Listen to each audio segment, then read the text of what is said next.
On PC and mobiles, I will show you in a few moments how to join KodeKloud Discord server. It's the same method on both PC and mobiles.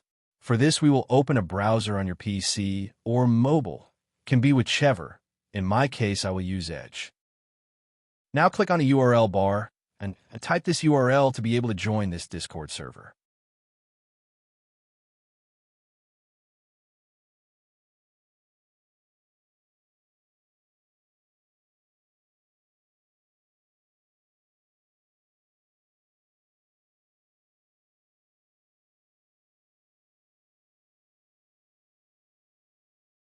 Doing this will automatically start your Discord application if you have it installed. Then click Join, and you will have access to the Discord server.